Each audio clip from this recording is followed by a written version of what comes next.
मागील 3 वर्षांच्या कालावधीत ठाकरे गट विरुद्ध शिंदे गट या दोघांमध्ये दररोज आरोप प्रत्यारोप पाहण्यास मिळाले। त्याच दरम्यान आता पुन्हा शिवसेनेचे नेते राज्याचे उपमुख्यमंत्री एकनाथ शिंदे यांनी ठाकरे गटावर त्यांनी टीका केली आहे। एकनाथ शिंदे काय म्हणाले आहेत ते पाहूयात। पहलगामला झालेली दुर्दैवी घटना आणि त्याच्या पार्श्वभूमीवर आपण सगळेजण साक्षीदार आहात। खरं म्हणजे अतिशय दुर्दैवी घटना घडली। त्यामध्ये जे शहीद झाले ते बेकसूर जे निरपराध पर्यटक होते त्यांना मी श्रद्धांजली अर्पण केलेली आहे आणि या भ्याड हल्ल्याचा मी निषेधही केलेला आहे। खऱ्या अर्थाने तिथले जे महाराष्ट्रातील लोक होते ते फोन करत होते आणि सकाळपासून परवाच संध्याकाळी त्या ठिकाणी खासदार डॉक्टर श्रीकांत शिंदे यांची टीम पोहोचली होती आणि ते त्या वेगवेगळ्या ग्रुप जे महाराष्ट्रातून गेले होते त्यांच्याशी माझं बोलणं करून देत होते। परंतु मला देखील त्यांच्याशी फक्त बोलून त्यांना जी काही तिथे एक भीतीचं वातावरण निर्माण झालं होतं आणि म्हणून मी स्वतः तिथे गेलो।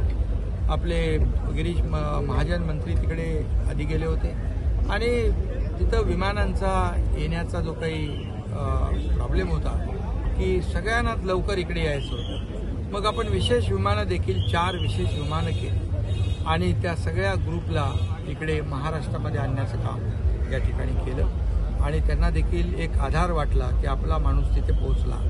आणि हे सगळं जेव्हा संकट काळामध्ये अशा लोकांच्या मागं उभं राहणं, त्यांना एक मॉरल सपोर्ट देणं ही आपली जबाबदारी आहे। आणि म्हणून बाळासाहेबांची जी शिकवण, दिघे साहेबांची शिकवण जी आहे, आपत्ती आणि आपदा संकट जेव्हा जेव्हा येतं, मग इर्शाळवाडी असेल, कोल्हापूरचा पूर असेल, अगदी उत्तराखंड केरळ या ठिकाणी देखील आपले शिवसैनिक जाऊन मदत करतात आणि म्हणून त्या माध्यमातून आज मी तिकडे गेलो। तिथे देखील आणखी आपली टीम तिकडे आहे, गिरीश महाजन तिकडे आहे आणि या ठिकाणी त्यांची त्या आणण्याची व्यवस्था नियोजन देखील आपण यापुढे देखील चालू ठेवलं आणि मी तिथून थेट या ठिकाणी निलेश राणे यांची आज आभार सभा होती आणि तिथं हजारो लोक या आभार सभेला उपस्थित होते आणि त्यासाठी त्यांना शुभेच्छा द्यायला मिळाल्या। 6 तास लोक थांबले हा विश्वास आहे खऱ्या अर्थाने आणि म्हणून मी अगोदरच आल्या त्यांना थांबावं लागलं। मला यायला उशीर झाला, अगदी त्यासाठी दिलगिरी देखील व्यक्त केली आणि म्हणून हे कोकणातला माणूस जो आहे अतिशय प्रेमळ आहे, शिवसेनेवर प्रेम करणारा, बाळासाहेबांवर प्रेम करणारा, बाळासाहेबांनी देखील कोकणावर प्रेम केलं आणि म्हणूनच या ठिकाणी मी आज त्यांना भेटायला आणि त्यांना शुभेच्छा मन अस्वस्थ झालं म्हणून तुम्ही केलेल्या हल्ल्यानंतर सर्वपक्षीय बैठक आयोजित करण्यात आली होती, मात्र याकडे उबाटा पक्षाने पाठ फिरवलेले कसं पाहता? बघा ना, हेच तर मग राष्ट्रप्रेम आहे, हेच देशप्रेम आहे, हे महाराष्ट्र प्रेम आहे। हे सगळं बाळासाहेबांचे नकली आवाज काढणाऱ्या लोकांकडून काय अपेक्षा धरणार?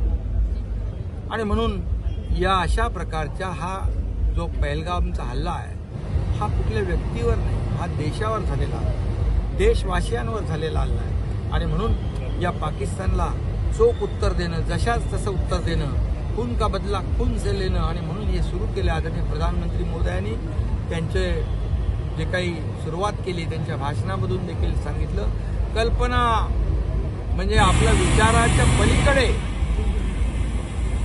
जाऊन त्याला पाकिस्तानला धडा शिकवला जाईल। मला वाटतं पाकिस्तानचं नामोनिशान मिटवण्याचं काम या देशाचे प्रधानमंत्री आणि गृहमंत्री सर, महाराष्ट्रातल्या सगळ्यांना रेस्क्यू करण्यात यश मिळालं। मंत्री असताना पुतळा होता, आता हे होतं।